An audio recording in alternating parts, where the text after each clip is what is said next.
Previous వీడియోలో మనం సహాయ నిరాకరణ ఉద్యమంలో భాగంగా గాంధీజీ ఆంధ్రాను పర్యటించినప్పుడు కొన్ని సంఘటనలు జరిగాయి. చీరాల పేరాల ఉద్యమం, పల్నాడు పులరి ఉద్యమం, పెదనందిపాడు పన్నుల నిరాకరణ ఉద్యమం అని. వాటిల్లో ఫస్ట్ రౌండ్ ఆల్రెడీ డిస్కస్ చేసుకున్నాం ముందు వీడియోలో. ఇప్పుడు ప్రజెంట్ పెదనందిపాడు పన్నుల నిరాకరణ ఉద్యమం కోసం మాట్లాడుకుందాం. ఇది గుంటూరులో స్టార్ట్ అయింది. ఆంధ్ర శివాజీగా పేరు పొందిన పర్వతనేని వీరయ్య చౌదరి నాయకత్వంలో జరిగింది. ఈయనకు ఒక స్వచ్ఛంద సేవా సంస్థ ఉండేది. దాని పేరే శాంతి సేన, గుర్తుపెట్టుకోండి ఫ్రెండ్స్. నెక్స్ట్ ఇలానే దుగ్గిరాల గోపాలకృష్ణయ్యకు ఒక స్వచ్ఛంద సేవా సంస్థ ఉండేది. దాని పేరు రామదండు.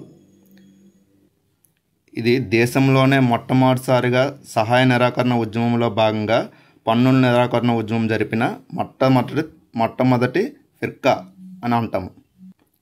ఫిర్కా అంటే బంద్ చేయడం. అయితే పెదనందిపాడు పన్నుల ఉద్యమంపై ఆంధ్రాలో కాంగ్రెస్ ప్రభుత్వం ఒక కమిటీని నియమిస్తుంది. ఆ కమిటీలో ఉన్న సభ్యులు టంగుటూరి ప్రకాశం పంతులు, కాశీనాథ్ నాగేశ్వరరావు, దుంపి నారాయణరాజు అనే ముగ్గురు త్రిసభ్య కమిటీ ఏర్పాటు చేస్తుంది. దీనికి అధ్యక్షులుగా టంగుటూరి ప్రకాశం పంతులు ఉంటారు. ఈ కమిటీ ఆంధ్రాలో పర్యటించి రిపోర్ట్ సబ్మిట్ చేస్తుంది బ్రిటిష్ వాళ్ళకి. ఈ రిపోర్ట్ అనేది బ్రిటిష్ పార్లమెంట్లోనే చర్చకు దిగింది. దీని తర్వాత అగ్గిపీడు అల్లూరి సీతారామరాజు నాయకత్వంలో రంపా విప్లవం ఒకటి జరిగింది. దీనికోసం తెలుసుకుందాం.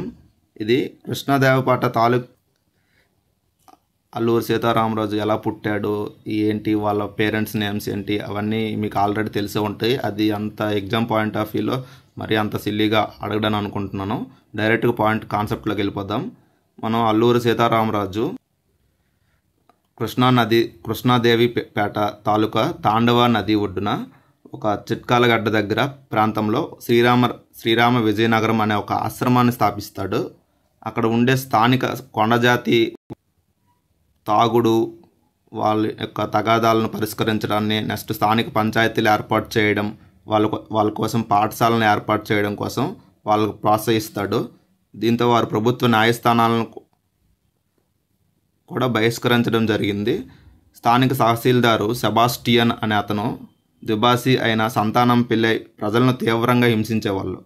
వీరిని ఎదుర్కొనేందుకు తన అనుచరులతో కలిసి రంపా ఉద్యమాన్ని స్టార్ట్ చేస్తాడు అల్లూరి సీతారామరాజు.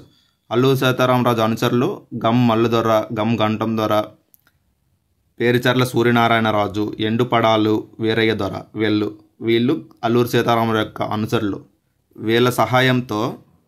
వీళ్ళ సహాయంతో ఆయుధాలను సంపాదించడం కోసమై పోలీస్ స్టేషన్పై దాడి చేస్తాడు. లైక్ చింతపల్లి పోలీస్ స్టేషన్ మీరు వినే ఉంటారు. కృష్ణదేవపేట, రాజవమ్మంగి, అడ్డతీగల, రంపచోడవరం, అన్నవరం ఇటువంటి కొన్ని పోలీస్ స్టేషన్లపైన దాడి చేసి వాళ్ళ దగ్గర నుంచి తుపాకీలను సంపాదించుకొని బ్రిటిష్ ప్రభుత్వంపై ఎదురు తిరగడానికి ప్రయత్నిస్తాడు. మొదటిసారిగా 1922 సెప్టెంబర్ 23న దామన్ ఘాట్ వద్ద స్కాట్ కవర్డ్ హేటర్లను చంపేస్తాడు అల్లూరి సీతారామరాజు. వాళ్ళ బ్రిటిష్ అధికారులు ఇద్దరిని చంపేస్తాడు. ఎవరెవరిని? స్కాట్ కవర్డ్ హేటర్ని, వీళ్ళిద్దరిని చంపేస్తాడు. అయితే అదే సంవత్సరంలో డిసెంబర్ 6వ తేదీన పెద్దగడ్డపాలెం వద్ద మలబార్ పోలీసుల దళం ఆకస్మిక దాడుల్లో రాజు అనుచరులు కొంతమంది మరణిస్తారు. గామ్ మల్లుదొర, గామ్ గంటం దొర, ఇలా అనుచరులు ఉన్నారు కదా, వాళ్ళలో కొంతమంది మరణిస్తారు. ఇది అల్లూరి సీతారామరాజు యొక్క మొట్టమొదటి ఓటమని చెప్పచ్చు. తర్వాత 1924 మే 7న అల్లూరు తనకు తానుగా లొంగిపోతాడు. మేజర్ గొడాల్ అల్లూరిని కాల్చి చంపేసి కృష్ణదేవి పట్టణంలో సమాధి చేసేస్తాడు. అయితే హింసను ఏమాత్రం ప్రోత్సహించని గాంధీజీ కూడా అల్లూరు చేసిన తెగువను ప్రోత్సహిస్తూ అభినందిస్తూ ఉండలేకపోయాడు. నెక్స్ట్ ఆంధ్రాలో ఇంకో పెద్ద మూమెంట్ ఒకటి జరిగింది ఫ్రెండ్స్. దీన్నే శాసన ఉల్లంఘన ఉద్యమం లేదా ఉప్పు సత్యాగ్రహం అంటారు. అయితే ఈ మూమెంట్ 1930 జనవరిలో గాంధీజీ యంగ్ మ్యాన్ అనే ఒక పత్రికలో దేశమంతటా మద్యపాన నిషేధం, భూమి శిస్తు 50% తగ్గించాలి అనే సహా మొత్తం 11 అంశాలతో ప్రస్తావించు లార్డ్ ఇర్విన్కి ఒక ప్రతిపాదన రాస్తాడు. అయితే ఈ ప్రతిపాదనలో భాగంగానే ఉప్పుపై గల పన్నును రద్దు చేయాలని సూచిస్తాడు. లార్డ్ ఇర్విన్ అస్సలు ఒప్పుకోడు ఈ పన్నును రద్దు చేయడం కోసం. అయితే గాంధీజీ తన అనుచరులతో గుజరాత్లో దండి అనే ప్లేస్ వరకు కాలినడకతో వెళ్ళి ఈ ఉద్యమాన్ని ప్రారంభిస్తాడు. దీన్ని ఉప్పు సత్యాగ్రహాన్ని, దీన్ని శాసన ఉల్లంఘన ఉద్యమం అని కూడా అంటారు. గాంధీ దండయాత్రలో పాల్గొన్న ఏకైక ఆంధ్రుడు అని ఎవరైనా అడుగుతారు ఖచ్చితంగా. ఎర్నేని సుబ్రహ్మణ్యం గాంధీజీ చేసిన దండి యాత్రలో పాల్గొన్న ఏకైక ఆంధ్రుడు ఎర్నేని సుబ్రహ్మణ్యం. ఉప్పు సత్యాగ్రహం డిక్టేటర్గా ఆంధ్ర నుంచి ఎవరు నియమించబడ్డారని అడిగితే కొండా వెంకటప్పయ్య. నెక్స్ట్, ఈయన జంబూసర్ అనే ఒక ప్రాంతం దగ్గర ట్రైనింగ్ తీసుకున్నాడు. అంటే ఉద్యమం యొక్క విధి విధానాలు ఎలా ఉంటాయి ఏంటి, దాని యొక్క ప్రిన్సిపల్స్ గురించి జంబూసర్ దగ్గర ట్రైనింగ్ తీసుకున్నాడు. ఇలా ట్రైనింగ్ తీసుకొని ఆంధ్రాకు వచ్చి ఈ ఉద్యమం యొక్క విధి విధానాలని ప్రచారం చేశాడు. ఆంధ్రాలో ఉప్పు సత్యాగ్రహం మొదటిసారిగా ఎక్కడ స్టార్ట్ అయిందని అడిగితే మచిలీపట్నంలో ఈ ఉద్యమానికి నాయకత్వం వహించిన వారు భోగరాజు పట్టాభి సీతారామయ్య, అయ్యదేవర కాళేశ్వరరావు, ముట్నూరు కృష్ణారావు అనే వ్యక్తులు మచిలీపట్నం నుంచి ఈ ఉద్యమానికి నాయకత్వం వహిస్తారు. వీళ్ళు ఇక్కడ ఉప్పును పండించి వేలం వేస్తారు. అయితే ఈ వేలంలో పాల్గొని ఇక్కడ ఉప్పును కొనుగోలు చేసిన వ్యక్తి ఎవరనంటే పురాణం సూరి శాస్త్రి అనే ఆయన ఇక్కడ ఈ వేలంలో పాల్గొని ఉప్పును కొనుగోలు చేస్తాడు. అయితే కాశీనాథుని నాగేశ్వరరావు అనే అతన్ని ఇక్కడ అరెస్ట్ చేస్తారు. ఈ ఉద్యమంలో పోలీసుల చేతిలో దెబ్బలు కూడా తింటాడు. అస్వస్థకు గురై తోట నరసయ్య అనే అతను మరణిస్తాడు ఈ ఉద్యమంలో ఆంధ్ర నుంచి. తర్వాత ఈ ఉద్యమం విజృంభించి ఆంధ్ర అంతటా వ్యాపిస్తుంది. అయితే విశాఖపట్నంలో తెన్నేటి విశ్వనాథం, తూర్పుగోదావరి జిల్లాలో బులు సాంబమూర్తి, వెన్నంటి సత్యనారాయణ, కొవ్వేడి లింగరాజు వంటి వారు పాల్గొన్నారు తూర్పుగోదావరి నుంచి. పశ్చిమ గోదావరి నుంచి మైనారిటీ తీరని పుచ్చలిపల్లి సుందరయ్య, అప్పటికి ఈయన చాలా చిన్న బాలుడు. సో ఇతను మైనారిటీ తీరని దశలోనే ఈ ఉద్యమంలో పాల్గొని జైలుకు కూడా వెళ్తాడు, గుర్తుపెట్టుకోండి. గుంటూరు నుంచి కొండా వెంకటప్పయ్య. ఈ కొండా వెంకటప్పయ్య అంటే ఆంధ్ర మొత్తానికి నాయకత్వం వహించింది ఎవరన్నా కొండా వెంకటప్పయ్య. గుంటూరు నుంచి ఈయన స్వస్థలం గుంటూరు కాబట్టి గుంటూరు నుంచి కొండా వెంకటప్పయ్య నాయకత్వం వహించడానికి కూడా అడగచ్చు. అయితే 1930 ఏప్రిల్ 26న 41 మందితో కొంతమంది వాలంటీర్ల బృందం వెళ్ళి కనపర్తి ఉప్పు డిపోపై దాడి చేస్తారు. వీరిని ప్రేరేపిస్తూ త్రిపురనేని రామస్వామి చౌదరి, చాలా ఇంపార్టెంట్, త్రిపురనేని రామస్వామి చౌదరి అనే అతను ఒక పాటను రాస్తాడు. వీరగంధము తెచ్చినాము వీరులెవరో తెలపండి అని పాటను రాస్తాడు. ఇది చాలా ఫేమస్ అప్పట్లో, ఇప్పుడు కూడా ఇంపార్టెంటే. అయితే ఈ ఉద్యమంలో ఆంధ్ర నుంచి దేవరంపాడు అనే గ్రామం ఉంటుంది. దీన్ని దక్షిణ దండిగా పిలుస్తాము. ఇది ప్రకాశం జిల్లాలో ఉంటుంది. దేవరంపాడులో జరిగిన సత్యాగ్రహ శిబిరం వద్ద ఇది ఎక్కడ జరుగుద్ది అంటే టంగుటూరు ప్రకాశం పంతులి వాళ్ళ ఇంటి దగ్గర జరుగుద్ది. కాశీనాగురు నాగేశ్వరరావు ఈ ఉద్యమానికి ఇక్కడ అధ్యక్షత వహిస్తాడు. ఈ ప్లేస్ నుంచి విజయోత్సవ సభ జరుగుద్ది. ఈ సభలో దేశభక్తి కొండా వెంకటప్పయ్య త్రివర్ణ పతాకాన్ని ఆవిష్కరిస్తాడు. కాంగ్రెస్ అధ్యక్షుడు బాబు రాజేంద్ర ప్రసాద్ ఈ ఆంధ్ర పర్యటనలో ఇక్కడ ఒక విద్య స్తంభాన్ని ప్రతిపాదిస్తాడు తర్వాత కాలక్రమంలో.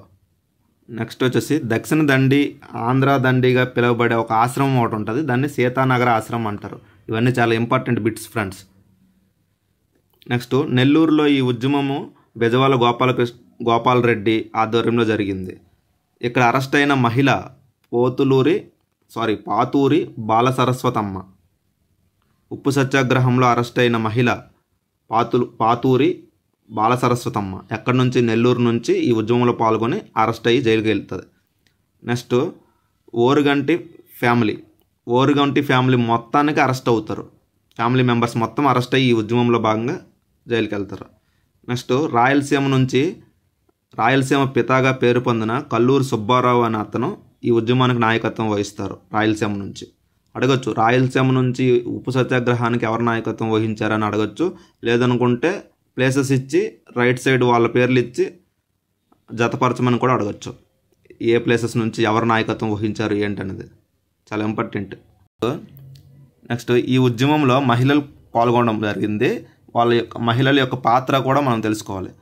అయితే ఈ ఉప్పు సత్యాగ్రహం ఉద్యమంలో ఆంధ్ర నుంచి చాలామంది అరెస్ట్ అయ్యి జైలుకి వెళ్తుంటే నాయకత్వం లేకపోయినప్పుడు టైంలో మహిళలు కూడా ఈ ఉద్యమంలో బయటకు వచ్చి పాల్గొంటారు. ఈ విధంగానే ఉన్నవ లక్ష్మీబాయమ్మ, శ్రీమతి రుక్మిణి లక్ష్మీపతి అనే వాళ్ళు పాల్గొంటారు. కాకపోతే వీళ్ళు శాసన ఉల్లంఘన ఉద్యమం అనే పేరు మీద పాల్గొరు. వీళ్ళని కూడా జైల్లో వేసే అవకాశం ఉంటుందని వీళ్ళు నేమ్ చేంజ్ చేసి స్వరాజ్య పూజలు వ్రతాలు అలాంటివి నోములు అలాంటివి చేసి వాటి పేరు మీద అందరినీ ఒక దగ్గర చేర్చి మీటింగులు పెట్టేవాళ్ళు. ఈ ఉద్యమం గురించి మాట్లాడడం కోసం నెక్స్ట్ ఎలా చేయాలి ఏంటనేది వేరే పూజలు జరుపుతున్నట్టు వ్రతాలు చేస్తున్నట్టు డిస్కషన్ చేసేవాళ్ళు అందరూ ఒక దగ్గర గుమ్మిగూడి. అయితే ఇక్కడ ఇంపార్టెంట్ బిట్ వచ్చేసి ఉప్పు సత్యాగ్రహంలో అరెస్ట్ అయిన ఫస్ట్ మహిళ అని అడిగితే ఆచంట రుక్మిణి లక్ష్మీపతి. ఉప్పు సత్యాగ్రహం ఉద్యమంలో భాగంగా అరెస్ట్ అయిన ఫస్ట్ మహిళ అని అడిగితే ఆచంట రుక్మిణి లక్ష్మీపతి. వేదాంతం కమలాదేవి అనే ఆవిడ గుంటూరు నుంచి సభా అధ్యక్షురాలు, అంటే ఒక మీటింగ్ జరుగుద్ది అక్కడ సభా అధ్యక్షురాలు గుంటూరు నుంచి వేదాంతం కమలాదేవి. ఈ సభలో ఈమె ఒక పాట పాడుద్ది, పెళ్ళికి తరలిన ముత్తైదులారా. ఇందుకు కానీ ఈమె ఫేమస్ అయినట్టు ఉంది. ఇలా చాలామంది ఉంటారు ఫ్రెండ్స్, కానీ వాళ్ళు ఏదో ఒక పాయింట్ ఆఫ్ దానికి వాళ్ళు ఫేమస్ అవుతారు. వాళ్ళని మనం ఖచ్చితంగా గుర్తుపెట్టుకోవాలి. ఎగ్జామ్ పాయింట్ ఆఫ్లో వీళ్ళు ఇంపార్టెంట్. తెనాలి నుంచి తలాప్రగడ విశ్వసుందరమ్మ, వీళ్ళందరూ మహిళల యొక్క పాత్ర గురించి మనం తెలుసుకుంటున్నాం ప్రజెంట్. రేపల్లెలో ఎన్జి రంగా భార్య భారతీ రంగా అనే ఆవిడ. ఇక్కడ నుంచి ఈమెను కూడా అరెస్ట్ చేసి జైల్లో పెడతారు. తర్వాత 5,000 వరకు జరిమానా విధిస్తారు ఈవిడికి.